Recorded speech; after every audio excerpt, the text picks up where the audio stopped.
Police সপ্তাহ চলছে এবং পুলিশের ঊর্ধ্বতন কর্মকর্তাদের সাথে প্রধানমন্ত্রী গতকাল অর্থাৎ 11ই মে প্রধানমন্ত্রীর কার্যালয়ে বসেছিলেন কথা বলার জন্য।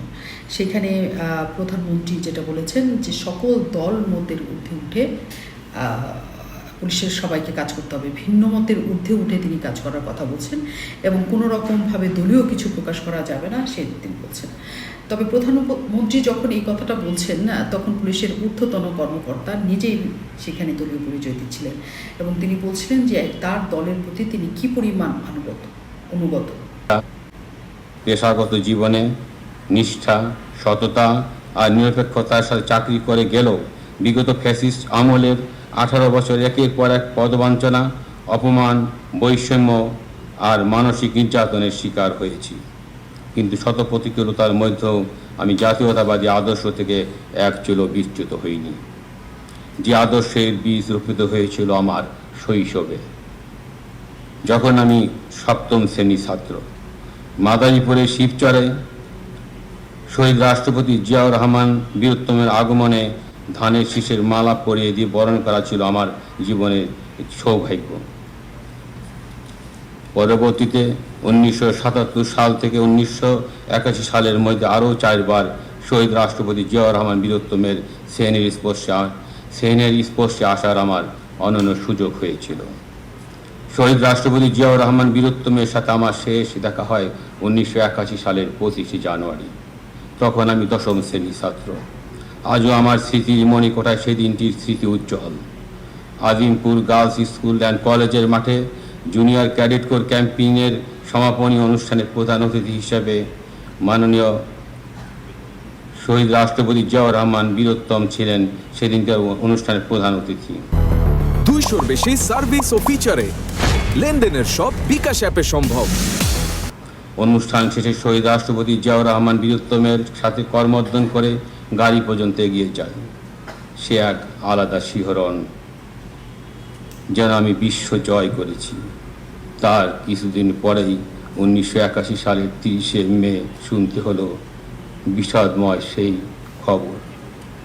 নিজেকে সেদিন আর স্থির রাখতে পারিনি, কান্নায় ভেঙে পড়েছিলাম।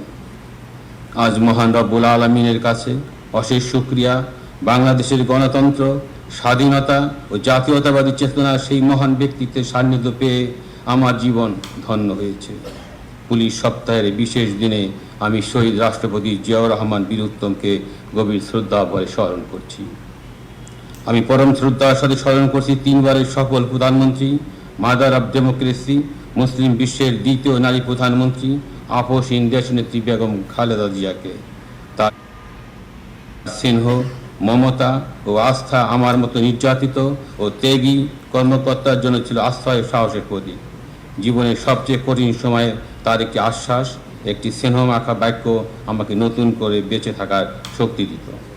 মাননীয় প্রধানমন্ত্রী, আজ আপনার দূরদর্শী, ধৈর্যশীল ও রাষ্ট্রনায়কোচিত নেতৃত্বে বাংলাদেশ নতুন আশার পথে এগিয়ে যাচ্ছে।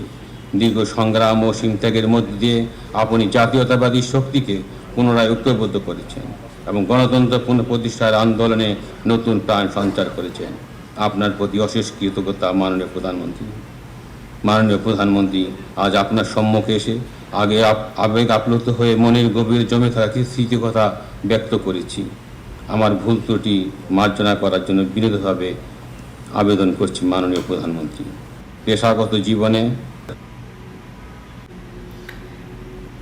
প্রধানমন্ত্রী তার বক্তব্যে বলেছেন যে আসলে একটা দেশের পুলিশ বাহিনী কেমন তার উপর নির্ভর করে সেই সরকারটা কেমন। এর আগেও যখন শেখ হাসিনা সরকার ছিলেন তখনও আমরা পুলিশের ঊর্ধ্বতন কর্মকর্তাদের নির্বাচনী প্রচারণায় অংশ নেওয়া থেকে শুরু করে রাজনৈতিক বক্তব্য দেওয়া থেকে শুরু করে ফুল দেওয়া থেকে শুরু করে অনেক প্রশংসাসূচক বাক্য বলা থেকে শুরু করে সকল কিছু আমরা বলতে দেখেছি। উচ্চ পর্যায়ে যেতে হলে হয়তো এই ধরনের কথা বলতে হয়, কিন্তু পুলিশ আসলে কিন্তু জনগণের। তারা কোনো রাজনৈতিক দলের হয়ে কাজ করুক সেটা কখনোই যাতে না হয়, সেই শিক্ষা 5 আগস্টের পর পুলিশের হয়েছে, এটা আমরা অবশ্যই মনে করেছি। কারণ হচ্ছে নতুন সরকারের অধীনেও তারা কাজ করবেন এবং তারা সরকারের অধীনে তারা কাজ করবেন, সরকারের আনুগত্য নিয়ে তারা কাজ করবেন। এইটা আসলে সাধারণ জনগণ এখন দেখতে চায় না।